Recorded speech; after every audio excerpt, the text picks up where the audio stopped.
Okay, so I'm going to talk a little bit about our final performance, what went well, what didn't go so well in terms of performing, but then also whether I thought that our direction came across and if our intentions came across. So to start off with, as in like a final performance, I think quite a lot of things went wrong in terms of people forgetting bits or the intentions weren't clearly shown, but in our rehearsal process I still think we clearly showed what we wanted to, so I'm going to evaluate some of the bits and I'm going to piece it apart into the scenes. So the beginning scene, well, first of all I'll talk about how the set looked. We planned on using leaves, natural leaves and twigs, and we brought those in. We planned on using the main set with vines wrapped around it. We were going to use the ideas of camp chairs and things like that, and if we had more time we would have used more. We were going to put rubbish everywhere, and we were going to put skateboards on the set and make it look more like a den area. But because we hadn't practiced with camp chairs and we hadn't practiced with other sets, we thought that there was no point in doing it last minute because it wouldn't have any good effect. It would just seem like we used it for an aesthetic purpose, which is one type of purpose, but it wouldn't have been effective and it wouldn't have been what we intended. We would have wanted to have used it in terms of building someone's characterization for the chairs to have more of a purpose of use. So we decided to take those offset in the transitions to our act 3.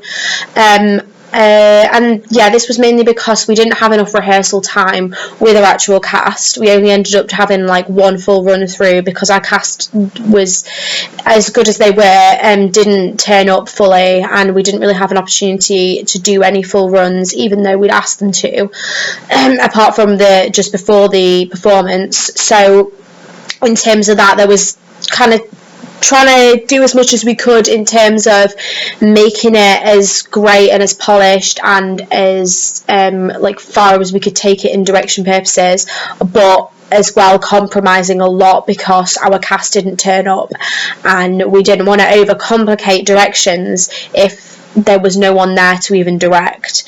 So I think that was a major setback in terms of our direction. I think if we were to do this process again, we would definitely be more strict with our cast and say that they definitely needed to be in, and even plan for like extra rehearsals that they would definitely have to come to, more potential ones, because even the extra rehearsals we planned to do, they wouldn't even all come to the ones that were set in N2C time. So that was something that we had to overcome, but so that's the main reason why we only use a simplistic set and a less complicated one, especially compared to the other two groups in DNA. But we did still have the leaves, we did still have the main part of the set, and they did utilise that really well, and I think we as directors made them utilise it really well.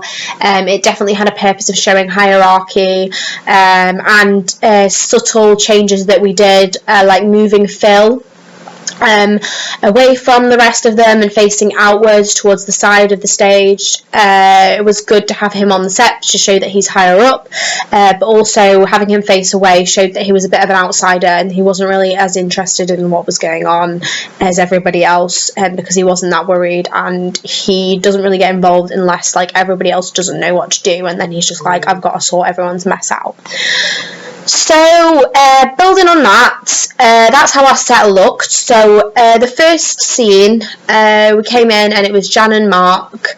Jan and Mark's directions had always been pretty similar to the first time that we'd done it. We wanted them to be the comedy relief, we wanted them to be the context, so they provided a really good idea of that. We had wanted them to walk onto the set as it's empty, so we decided lights up and they walked on. I think this was effective because they were funny, and they did sort of like have that good chemistry, and I think that was due to the actors as well, but also due to the like short snappy lines and the interrupting and the like confusion, especially with Jan. Nasifa playing Jan, her intonation was really good, and I think we sort of stressed the fact that we wanted her to be like not dopey, but we wanted her to be like sort of like a bit more confused than Mark, but their relationship was definitely more established than a lot of Jan and Marks I've seen, I think personally, so I think that was really effective. The transitions between scenes were a bit rough, but I think that's because we didn't really practice with them again. I think most things were due to lack of practice because of the availability of our cast.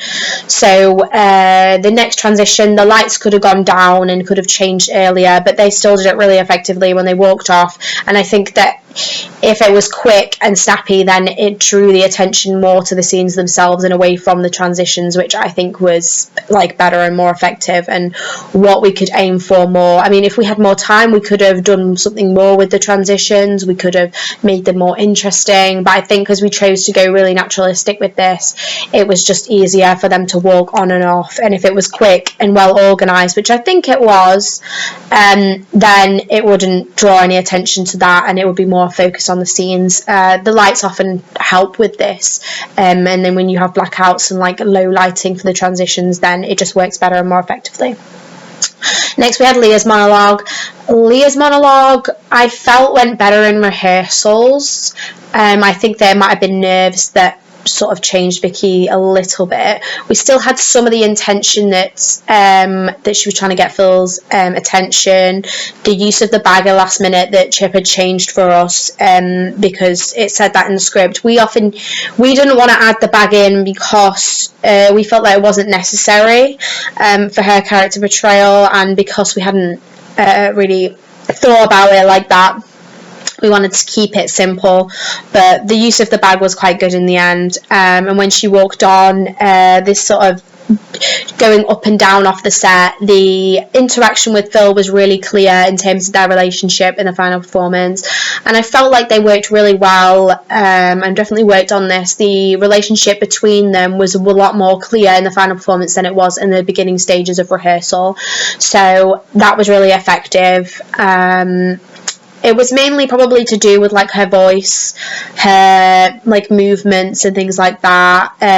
Often they were performing, people can tend to sort of just skip through their lines because they don't want to forget them, and I feel like Vicky didn't really do that, but I think she had less stress on certain words because she was a bit under pressure and she felt nervous, but the intention still came across, I think. One little difficulty that we had was that Romario couldn't open the jam, and as directors we should have foreseen that this would be a possibility, and we should have talked to him about what would happen and what he should do if he couldn't open the jam. Either that he should mime it, try and like stab it with the knife to open it. There was another jam in the bag, but I don't know whether he saw it, so it was difficult to sort of get that desired effect in terms of his reaction time for that comedy effect, for him to absolutely demonstrate exactly what we wanted to show in terms of their relationship and the reactions. It would have been a lot more effective if he could do as the points that we'd set out, because we actually went through the whole scene and said, at this point you're going to open the jam, at this point you're going to eat the waffle, at this point you're going to react. And I think that he got a little bit flustered because he couldn't open the jam, and it became a bit like distracting for the audience instead of a good like double act of Leah having this total blurt of information and Phil not reacting and sometimes reacting. So I think that this was less successful than we hoped, but again, it's something that if we would have foreseen, we would have tried to talk to him about it, but it was just something in the moment that obviously went wrong. Then we had the transition to the next scene, which I think was effective in terms of Phil, Romario. He moved across really well, and it wasn't too like disruptive and stuff. There was a bit of a pause from the transition from the monologue to the big group scene, so I had to just sort of walk on. But I think once I walked on, everybody else was realised, and then we all just went into the scene. I think the big scene was probably one of the most effective ones in terms of showing character differences, in terms of showing reactions. I think the lights for the monologue went well. I think that when we use a symbolic and a light high, everybody else, I'm not sure whether this happened because obviously as I was in it I couldn't see everybody else because I was acting myself, but in rehearsal everybody had started to look up slowly, and I don't know whether they did that in the final performance, but I think if they did it would have been effective, but I wasn't 100% sure if they all did, so that would have been more effective. if they had done that, and then the light could have gone up slower, because I think the stress of everything and trying to do the lights, it went up quite fast, and it was quite sudden. The actual use of the twigs and the leaves, I thought was really effective. It added a new dimension. It added something for both Adam and Brian to play with on the floor, to add this new depth, to add this relation to what they're talking about, because they're talking about nature, they're talking about leaves, they're talking about trees, and it provides this sort of direct, like, visual connotation towards it, and it was really quite clear to an audience. And I think it added this aspect, especially for Brian, of like his insanity, basically, of like pointing out the twigs, and like the actual physically eating them was a lot more effective than miming, because I think the audience thought it was real. In terms of Brian's character, I think it was probably the most effective in terms of what we wanted it to be like. He would definitely have more energy. In one last minute Chip's direction, he moved around more. We did intend for him to move around more, and we were going to try and do that on Saturday, but John was not there on Saturday, and then we had the whole decision of, as directors, of what's best to do, because when we had a rehearsal on the day before, John told us that he did not know his lines, even though he did. But to start off with, he told us he didn't know his lines, and so as directors we decided not to complicate things any further, because we were just worried that things would go wrong and they would be too complicated, because he didn't know his lines and because he wasn't there when we wanted to do it in advance. And as directors, we knew that it wasn't a good idea to change things very last minute, but because Chip had told us that we think it would be alright, we did end up changing him, so he moved a little bit more towards Leah and did crawl about a bit more, which I think definitely worked. I think we wanted to show that in our intentions, and we did want to show that through our final performance, but again, it was like the case of not having anyone, and we didn't want to do it last minute, but we did change it in the end. The interaction between John's character Brian and Leah was effective in terms of that, especially when she sort of pushes him away, and I think that worked well. In terms of the final performance, it's hard for me to judge the last scene, especially the big scene, especially because I was right in the middle and I didn't want to come out of character to watch my cast. So I think that the interactions were good. I remember the stage slap was not brilliant. We did practice that a lot to try and get it most effectively, but I think that John really struggled to get the sound and the action, and doing the wrong side of his face, and I wish it would have had the more desired effect of like a pause afterwards and things like that, and with a louder noise, but in rehearsal it was a lot more effective, of course. So in the actual final performance, it's something that we should have improved on. We should have gone through that more times, and even in the rehearsal process we did go through it so many times that we should have done it just before the performance as well. But again, there's some things that go wrong during performance are out of your control. Building on the big scene as well, the interactions, that everyone coming in together towards the monologue created a nice visual effect, I think, and yeah, the chemistry of the group was a lot more established, I think, especially in this final run, in this performance, and I was happy with that. We wanted to have a bigger reaction to Phil when he finally spoke, and I think that was effective, apart from Adam, who looks forward and then has a quick reaction because he's in his own head a lot. So I think that was really effective when everyone sort of pays attention to Phil, because they're like, whoa, Phil's talking, Phil's going to say something, and Phil never does.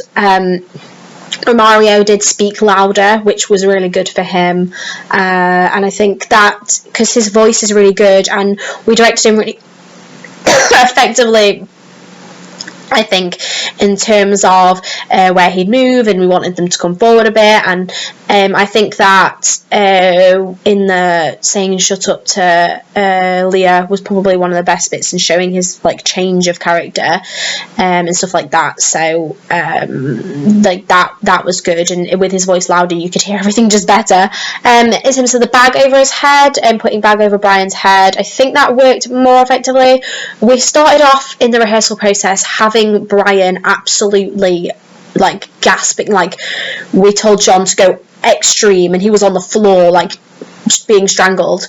But realistically this was difficult because the bag wouldn't stay on, it would be less convincing, so we had it that Phil went up onto the riser and did it, and I thought that was better and more effective if he went up on the riser because it created this really good visual like look, and also the shadow of Phil's shadow was like gave this nice symbolic meaning behind like his actual like cruel intentions and this sort of like malicious side to him that you might not have seen so far in the whole of the thing. But I don't know whether this was Hannah's directing choice or whether they just changed it towards the end, or whether Chip had looked at it and changed it, but he didn't go up onto the riser and he just stood next to him, and I felt that this was not what I would have done or I wanted to do, because it blocked off a lot of Phil's reactions to what was going on, his face. You couldn't really see much of Phil, and it mainly sort of was like a comedy thing, and it wasn't as malicious as I wanted it to be. I wanted it to be shocking. We had the pause after they take the bag off Brian's head, and everyone's like just waiting for him to like be okay, and he's breathing really heavily, which I think was sort of effective, but it wasn't just that effective on its own. We needed to have that like moment of like he's actually going to kill him, so it became less extreme because we were focusing more on how to physically undertake the task and make sure that John didn't get hurt. And so obviously this meant that it detracted from like the emotional side of things, and I would have changed this. If I would have done this again, I would have changed this, and I would have got Phil to stand back up on the riser as I directed before, and I would have had John, and even if we'd got something to tie it around him, or like even standing up, I would have had him like react a lot more dramatically and a lot more extreme, because then again this would like put that message in the audience's head that actually this is really disturbing and this is what they're going to do to Adam. So in terms of that was something that didn't go wrong, that as a director I would have liked to have changed this back to how we did it more initially, and I don't really know why it did change. So towards the end of this scene, there were some good aspects in terms of characters. Kathy and Leah's contrasting character was really effective, I found, and definitely in terms of like Kathy starting to build her way up the social hierarchy in the group, and I think that this was really clearly shown by Grace's portrayal, and then her use of voice, her closeness to Phil, because Phil is almost at the top at this point. This was a really good way to end this big scene. We then had the transitions to the suite scene with the interaction between Phil and Leah, and even though this is like quite a slow scene, it should be quite a powerful one in terms of showing that Leah is actually taking the power from Phil, and that's what sends Phil plummeting to the bottom of the hierarchy. In terms of our final performance, I felt that some aspects of this were effective. Leah's reaction to Phil touching her when she spat out the sweet and ran off, that was effective, because it showed how she was not okay, and that she was not going to be around Phil anymore and she couldn't take it anymore. But the scene was really slow, and I think that it led the audience to be thinking what's going to happen, and there is a sort of element of desire that you want that. We wanted that sort of aspect of like the audience being like, what's going to happen, this build up to when Leah spits the sweet out, but it was too slow, and it sort of stopped the pace of the performance, I think, because of opening the suite, it took too long, and we told Phil, Romario as Phil, to take his time, but this was a directing point of view that we should have probably said take your time a bit, but don't make it uncomfortable. Like, there was this, they wanted this sense of uncomfortableness, but not, like, a little bit for the audience, but not so that it just made it feel like something had gone wrong. And I don't know whether that came across in the final performance, that something might have gone wrong. Also, what would have helped a lot for this scene, which we tried to get Vicky to do, but I think that she had a lot, so she obviously didn't focus on this scene as much as we probably could have, because the direction of this scene is almost one of the most important ones, because there's hardly any dialogue. So it needs to be shown more visually, their interaction, and the final thing where Leah just walks out. So in terms of that, I think that Leah needed to be a lot more upset. We wanted her to build up her upset. Like in the last scene, we wanted her to be more desperate about them, like, you're going to kill Adam, like, what, stop.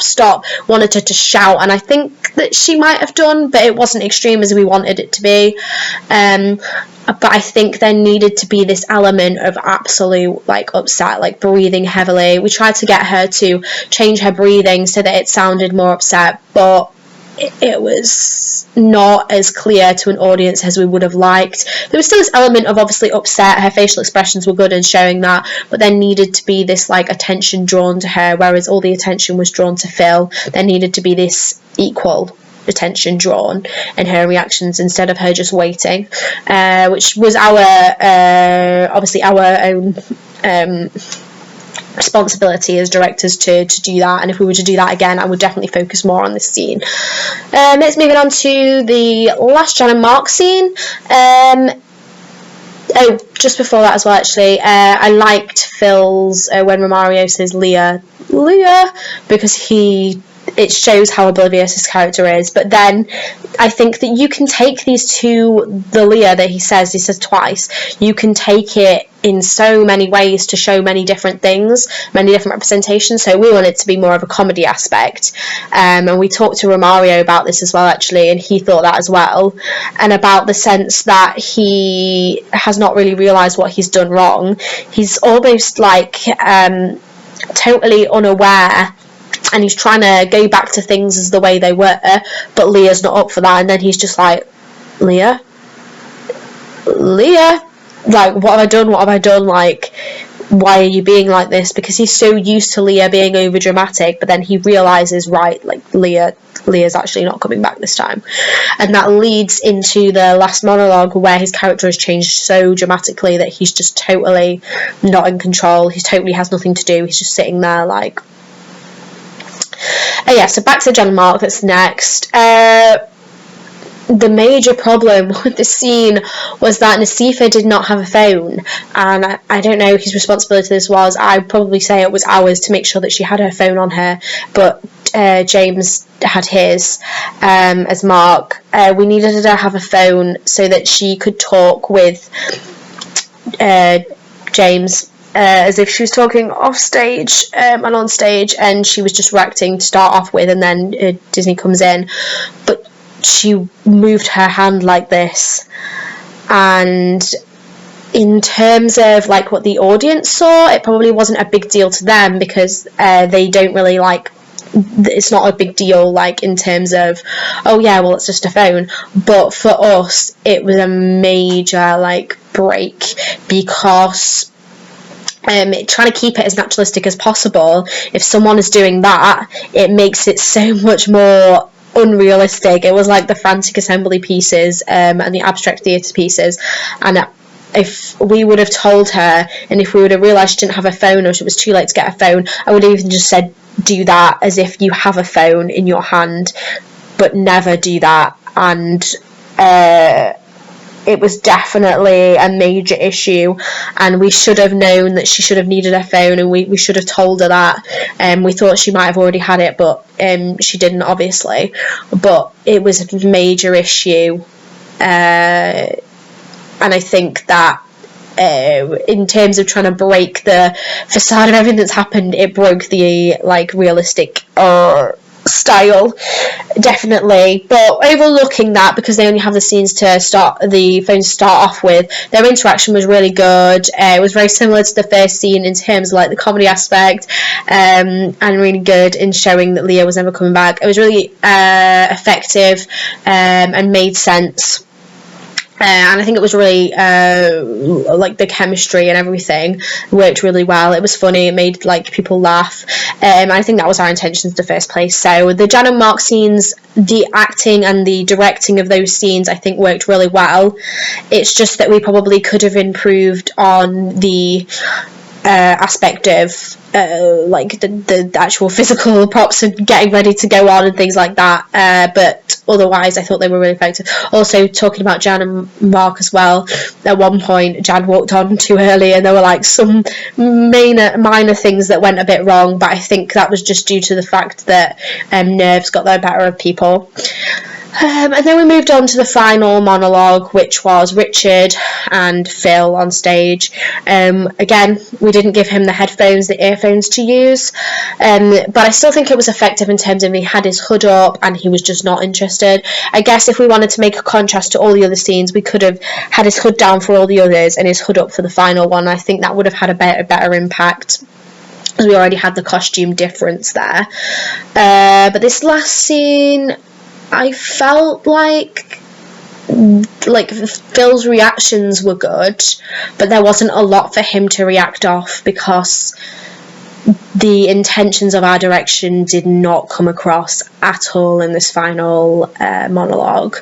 The enthusiasm, the use of movement, Joe still moved around a lot, but there was no energy in what he was saying. We kept telling him, more energy, we need you to move more, we need you to throw more enthusiasm, sit down here, go up there, and we told him specific points of where he needed to move so that it was easier for him to understand and do, but it was really difficult to get him to physically do it, as he kept not showing enough energy, and we said we're going to make you do it again until you show energy, and he did start to get a bit better, but then I think because he was focusing so much on not forgetting his lines, because he was struggling with his lines, and we'd gone through it so much with him, but he hadn't learnt them properly until the day before, it meant that he was so focused on his lines that he didn't do the acting properly.